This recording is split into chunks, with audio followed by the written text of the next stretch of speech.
You're listening to the Greeks Gridiron. Now here's your host, Ethan Haristadoulou. Hello everyone, and a happy Friday to you all. Welcome back to the Greeks Gridiron. I am Ethan Haristadoulou, and it's time again. A little bit later than usual, but life caught up with me.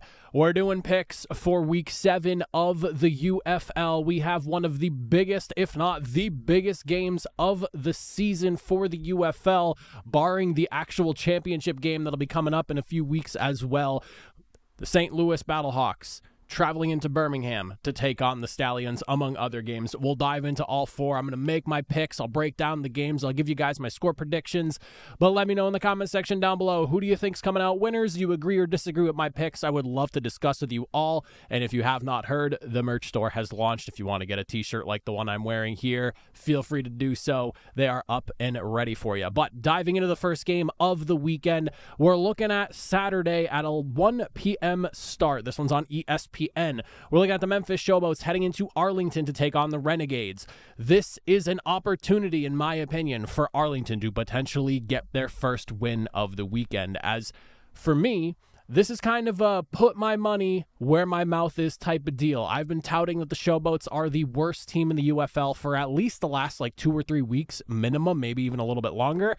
But at this point, I need the Renegades to prove me right. Arlington comes in with one of the more potent passing attacks in the UFL, and that works out very well for them, as Memphis's defense is not necessarily the greatest at just about anything, but especially against the pass, as the Arlington Renegades average about 216 yards per game. This should be an interesting one, to say the least, in how Arlington chooses to attack Memphis's defense. If Arlington's O-line can keep Luis Perez upright, and they have done a really good job so far this season, allowing just 11 sacks on the season, which is tied for third lowest, I definitely think they do have a good opportunity of doing so.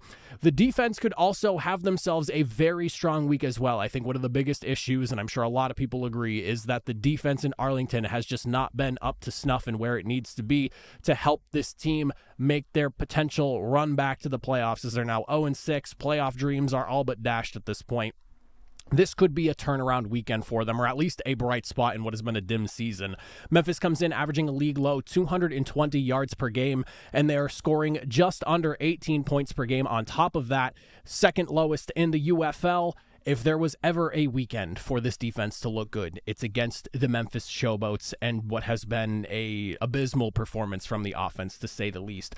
Arlington's defense, simply put, just needs to keep things in front of them. Don't let Memphis get behind them. Don't let things get crazy. Just keep everything in front of you. Memphis has not been great in any real facet by any means. They lead the league in offensive turnovers with 12 right now, as the only team with double-digit offensive turnovers at that. I believe they have the worst turnover margin in total as well. Don't overcomplicate things. Keep it simple. Keep it in front of you. Memphis is bound to shoot themselves in the foot once, maybe even twice during this matchup here. On the Showboats end, as I've been saying, this is kind of a test for them. Memphis, I've had them ranked 8th for as long as I can remember now, below an 0-6 team. They have a good chance offensively to maybe make a little bit of noise after what has been a very tough 6 weeks for them. On top of that, there is some concern as well for Memphis. They come in, they're missing linebacker Malik Lawwell, who's been a leader for that defense, and on top of that, they have 2 offensive linemen set to miss this game as well. So hang on tight, Memphis fans. This could be a good game for you, or it could be more of the same. We don't really have I don't say there's a really good idea of what's going to happen just quite yet. Memphis, I will say this. With Arlington's defense allowing the third most yards per game at 311 per and the second most points per game at 25.5 points per game, you do have a shot at maybe moving the football a little bit more effectively than you have been. On top of that, rushing has not been great for you, and Arlington allows a whopping 4.9 yards per attempt on the ground. So if you can't run the football this week, I don't really know what the answer will be to fixing this team, but if there was ever a weekend to move and maybe get something going for you offensively, this Arlington defense is certainly a group to do it. The big thing, though, you got to protect your quarterback. They have allowed 28 sacks this season. I believe they are 8 sacks ahead of the team in second, with Michigan being at 20. So if you could protect the quarterback somewhat, which Arlington, for what it's worth, has also not been great at coming after the quarterback, then you can also find maybe some success running the football against a team that is averaging damn near half the first down marker every single time someone runs the ball. There is a good chance you can move. Defensively, I think the biggest thing for Memphis, and it's been a problem all year long, but if trying to keep things simple and just focus on some easy things, win on third down and get Arlington's offense off the football field. They have allowed the most third down conversions, 33 this season, on the second lowest amount of third down attempts this season defensively. That's Memphis with 67 attempts. They have not been able to get the defense off the field and force a punt from their opponents.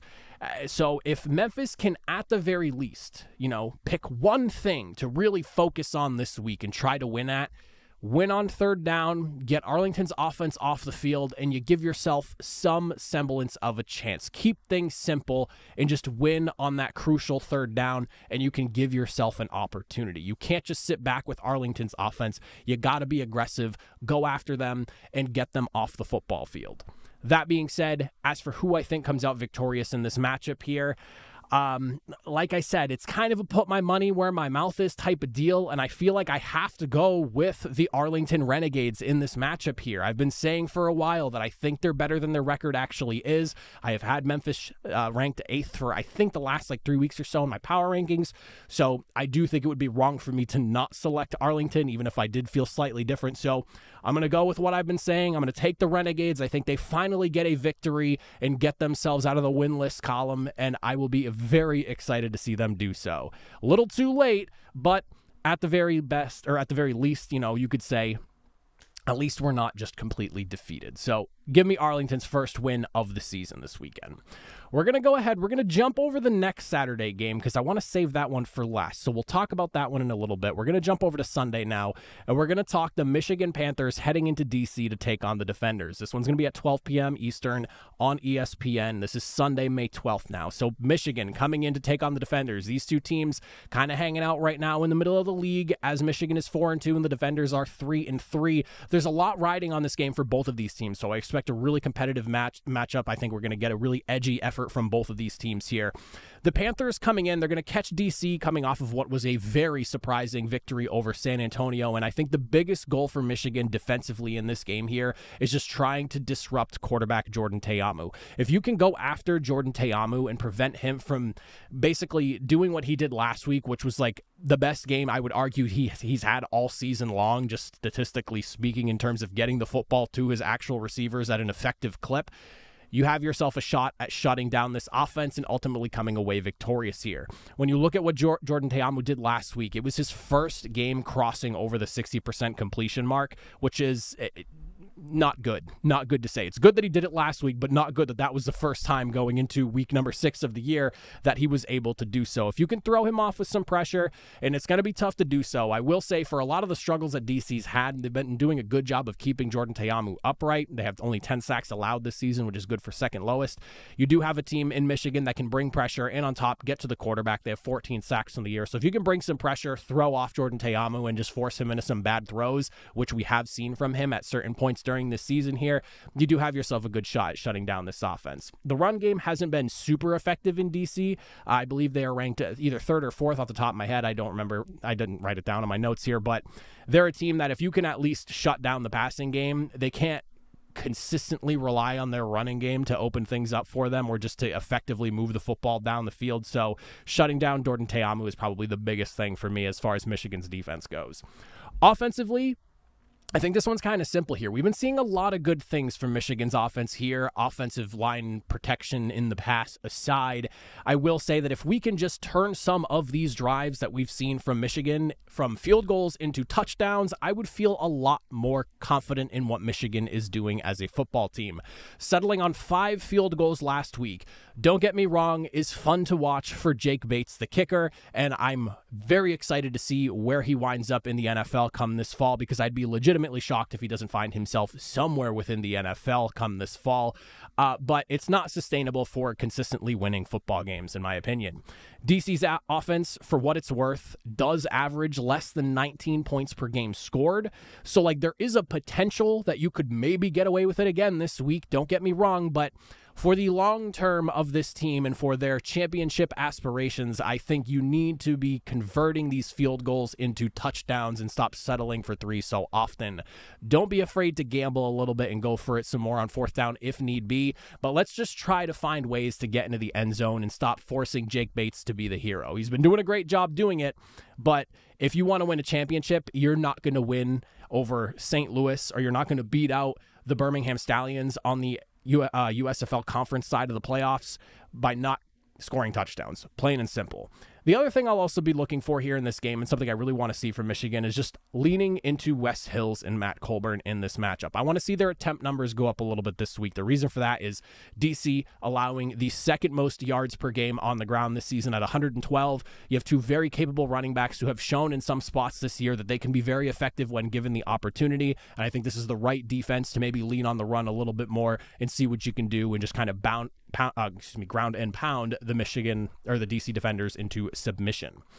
On DC's side, coming in, as I said, red hot against San Antonio, big victory. Not a lot of people expected it. Are they going to be able to stop Michigan and kicker Jake Bates? And I think that is comical that that's how that's kind of being referenced right now, but I do think it is something worth saying. DC did a good job stopping San Antonio last week through the air. Definitely worth mentioning, especially for a defense that just has not been great. I think there's been a lot of conversation around defenses and who is the worst this year, and you could definitely say that DC has been in the running for worst. But holding Quentin Dormady to just 79 yards passing, 4.9 yard completion rate, and a 1 touchdown to 1 interception day, not bad by any means whatsoever. However, for as great of a defensive performance that was against the passing attack, they got absolutely torched on the ground to the tune of 200 yards on the day, with 153 of those coming from running back John Lovett last week. So, with Wes Hills and Matt Colburn in the backfield, you cannot allow that to happen again this week, because Michigan will not be afraid to just continue to hand the football off to them and let them beat you into submission. So if you cannot tighten up that run defense against this Panthers team, you could find yourself into some trouble where even if they're not scoring a ton of points on Michigan's end, they're probably going to possess the ball for a significant amount of the game and prevent you from being able to answer yourself on offense. So let's not allow something like that to happen again this week, because I can't envision a game in where DC winds up winning and you're looking at Michigan rushing for over 200 yards. It just doesn't really seem like it would work out, in my opinion. Offensively, we need more of what we saw from Te'amu last week. As I said, this was the first game last weekend that he was able to cross 60% completion percentage, which is that's like bare minimum. So the fact that that's the first time he's done it, that's not great. But if we can get more of that, I can start buying into what's going on over there in DC a little bit more. I think they do have some talent, and it's just been some significant injuries from all the way back to the beginning of the season to where they are now, coupled with some other issues that have kind of found them in the spot where they're 3-3 and kind of teetering on playoff hopes. But DC has some good things going for them, being that game last week against a really good defense in San Antonio, and on top of that, Darius Hagan and Cameron Harris rushing for a combined 102 yards and a touchdown last week. It looked like they found a little bit of a run game going here. So with the way things kind of look at this moment, it's very 50-50 with how the seasons, and their record's literally 500, so no pun intended on that. But it's kind of 50-50 the direction that DC's heading in. But I do think if we can get another solid game on the ground and Jordan Te'amu just kind of taking what the defense is giving to him, don't be too aggressive. I feel like that's one of the big issues with the passing game over in DC, is that they are just so willing to take these aggressive shots, and it puts them in really bad spots, whether it results in turnovers or just failed 3rd and 4th downs, whatever it may be. So take what the defense is giving you. I wouldn't rely on the run too much in this matchup. Michigan is a great run defense, as we've seen from them so far this season, one of the best in the UFL. So let's just take what the defense is giving you. Don't put the ball in difficult spot, or just don't put the ball in bad places. Don't give Michigan's defense opportunities to take the football away from you. And I think you do have a shot as DC. That being said, for who I think is going to win in this matchup, this was a really tough one for me, because I don't really think a lot separates DC and Michigan right now. With Michigan's over-reliance, in my opinion, on kicker Jake Bates, there are some things to be worried about offensively on their end. And then for me, the bigger concern, more so the defense than anything else on DC's end. It just has not been effective enough for this team to really be a threat, in my opinion. But we're working in an 8-team league, and these two teams find themselves in the top half of the UFL. I think it's a close contest. I think it's going to be a really good one here. But if there's one thing that I like a little bit more, it's that Michigan's defense has been better than DC. And on top of that, even when Michigan's failing to get themselves into the end zone, their kicker has just been absolute nails. And I know I talked about it as a negative, but they're still getting points on the board. That's 15 points from their kicker last week. And while that's way too many field goals for your kicker to be forced to have to make, he's making them, and he's looked really good all season long.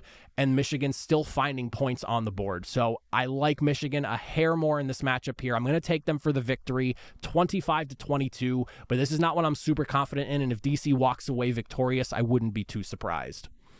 Moving on to the Sunday afternoon game, we have ourselves the San Antonio Brahmas taking on the Houston Roughnecks, a battle in Texas here, if you will. This one at 3 p.m. in Houston. The Brahmas, been a tough couple of weeks, I will say, for Quentin Dormady since throwing for 269 yards against Michigan, where a lot of people were raving about how he looked and how he was able to work against that defense. But this could be a good bounce-back opportunity for him here, going up against a Houston Roughnecks defense that's 4th in passing yards allowed and tied for last in sacks. This should be a game where Quentin Dormady's probably going to feel pretty comfortable in the pocket and be able to help his team move the football some more. So this is a good kind of maybe bounce back opportunity for him after a really tough couple of weeks stretch here, if he's the one that's getting the start. Depth charts have not released at the time of me recording this, but that is something to keep in mind. One thing I'll be curious to see, though, is if San Antonio tries to lean into running the football after they've kind of found some success over the last handful of weeks where they've had some really good games from John Lovett. Houston, for what it is worth, and the struggles they've had this season as a team, their run defense has been really good. For a team that has the 2nd most rushing attempts against them, which is 148 on the year, they are 3rd in yards per game allowed and 2nd in yards per attempt allowed per rush. So this has been a really good run defense. So I'll be curious to see how San Antonio, with the recent struggles we've seen from the passing game the last few weeks, how they choose to attack Houston, if they're just going to kind of double down on the pass, or if maybe they try to see if John Lovett can break through what's been a pretty tough Houston Roughnecks defense. On the defensive side for the Brahmas, you are facing what is arguably the worst offense in the UFL. In my opinion, I would say they are, just considering where they are. They're the lone team to have scored less than 100 points so far this season heading into Week 7. And if this Brahmas defense gives Houston more problems, there's a good chance they stay under 100 points forced on the year following Week 7 as well, which is not good. So Houston being the only team under 100 points, the only team still under 10 offensive touchdowns scored, and a team that has not really run the football effectively as well, very one-dimensional, and that one-dimension passing attack has not been great on top of that as well. This should be a good game for San Antonio's defense, and I emphasize the should be. This should be a good game for what San Antonio does defensively. They're a very aggressive defense. They love going after the quarterback and wreaking havoc, and they've been average or so at best against the run, but based off the way this matchup works itself out, this should be a strong performance on San Antonio's end, and anything less is going to be kind of a letdown, in my opinion. When you look at Houston, I will say this. Houston's offense, you've got to protect your quarterback. With San Antonio coming in, they have 18 sacks on the season so far, 2nd most in the UFL behind only Birmingham. If you cannot protect Reed Sinnett or whoever your quarterback is going into this matchup here, you are going to have a severe problem. As I mentioned, it has not been great running the football this year for you. It is something that might be worth at least trying to go back to the well some a little bit more, but you are also currently in the bottom of the UFL in rushing attempts, so maybe giving it a little bit more of an honest effort, a few more extra rushing attempts against a defense that's, like I said, been average or so at best against the run in San Antonio. They're like in the 4th and 5th range of run defense ranks. I would say that maybe you could find some success here, but it has to start with protecting your quarterback. If you cannot protect Reed Sinnett, or again, whoever's going to end up being under center, if they're still sticking with him, I don't really see how this offense is going to move effectively against what San Antonio does. On the defensive side, I think we need to see this defense just kind of, go into like get after the ball mode. This is a team that has not been great when it comes to forcing takeaways, and you're literally tied for last. And on top of that, you're 1-5. Like, what do you really have to lose at this point in the season? Go take a chance. Jump in front of a football and just try to force a play. Make a turnover. Give your offense an extra opportunity or two, because they kind of need it with the situation that they've been in this season. I think with the way San Antonio has been a little bit careless with the football, they are sitting at 9 turnovers on the year. I believe that is tied for 2nd right now in the UFL. You have an opportunity to grab yourself a takeaway or two in a season where you have not been great at doing so, and maybe potentially play spoiler on what is a playoff bid right now from San Antonio's end. So go after the football, throw caution to the wind, be a little bit more aggressive on defense. You're 1-5, and there's really not much else to lose at this point in the season. Go after it. If you're not taking chances at this stage, at the record you're currently at, do you even really want to try to make some improbable comeback for a playoff run? I don't know. So be aggressive. Go after the football. With that, I do think that this game winds up being a lot more defensive than some people might anticipate. I know that there might be some people who are looking at it as like a San Antonio Brahmas runaway. The offense has just been so bad in Houston. But like I said, Houston's defense does bring more of a fight than I think some people realize week in and week out. San Antonio Brahmas defense has been really good as well. But both of these offenses, more so the Roughnecks, obviously, than San Antonio, have shown their flaws for Houston over the duration of the season, and for San Antonio the last couple of weeks. So I do think defenses might wind up winning out here, and I think the score winds up being fairly low. And with that, I'm going to take the San Antonio Brahmas, but I'm going to take them 16-13. I think this one winds up being kind of a scary game for them against a far lesser opponent, at least record-wise, and, leave San Antonio kind of looking in the rearview mirror going, wow, that was a close one. Phew, wipe the sweat off your brow. But I do think San Antonio ultimately has the better team and should come out victorious, but do not be surprised, especially in Houston, if the Roughnecks play them really, really tight and this game winds up being a game where you don't even see 30 points total between the two teams. I would not be surprised. And then finally, to wrap up the weekend, I saved this one for last. It is the main event of the weekend, and in my opinion, it is an absolute crime that this is not the final game of the weekend on Sunday in the evening or the afternoon, wherever they could have booked it. I feel like with some reasonable foresight by the league, you could have looked at this matchup and gone, we need to have this on Sunday at some point later in the day as the final game of the weekend, with so much hype already built around this game because of the way the season's worked itself out and just, the legacy of these two teams coming into this season. Maybe it was a scheduling conflict. I don't know the logistics of it all, but I would love to know the reasoning as to why, if anyone has the answer to that, because Birmingham and St. Louis not being the Sunday afternoon, evening game, if they could have pushed it even later, is a crime in my opinion, because this is the main event of the weekend, but it's on Saturday, not Sunday at 4 p.m. Eastern on Fox. With that said, St. Louis, with a case for being the most complete team in the UFL, they have one thing that they need to focus on going into this matchup against Birmingham if they want to come out and knock off the top dogs in the UFL, and that is going to be protecting quarterback A.J. McCarron. Birmingham has been a literal nightmare for defenses to deal with. Whether they're getting sacks or just bringing an absolute ton of pressure against offenses, it has been god-awful for offenses to be able to stop what Birmingham can do up front. With 21 sacks on the season, leading the league by 3. St. Louis, for what it's worth, has been pretty good at protecting A.J. McCarron, though. They've allowed 13 sacks, which is good for third most in the UFL, but they are well behind Michigan at 20 and San Antonio at 20, or not San Antonio, Michigan at 20 and Memphis at 28, there. So it's not like they're doing too bad. Like, for what it's worth, Birmingham's allowed 11 sacks this season, so we're talking a 2-sack difference between these two teams. But the big emphasized point is that we're looking at a defense that has come in with 21. If A.J. McCarron can be protected, he will be able to distribute the ball effectively, and I think this game will really rest on whether A.J. McCarron is able to do that or not. So your biggest point of emphasis this week is protecting your quarterback against that defensive front they have in Birmingham. Running the football might be out of the question in this matchup for St. Louis. I know that they have found success in some games and they've looked pretty good at certain points in the season running the football. They're, I believe, ranked 4th right now, and at one point they were even higher than that. But when you look at Birmingham's defense, and especially that defensive line, even just like that front altogether, from them to the linebackers, they do not let teams move the football on the ground. They've allowed 52 yards per game this season, just a measly 3.2 yards per attempt, and we have yet to see a single team score a rushing touchdown against the Stallions. I don't really know how much running the football is going to be effective against this Birmingham defense for St. Louis, but as I said, it's probably going to be out of the conversation.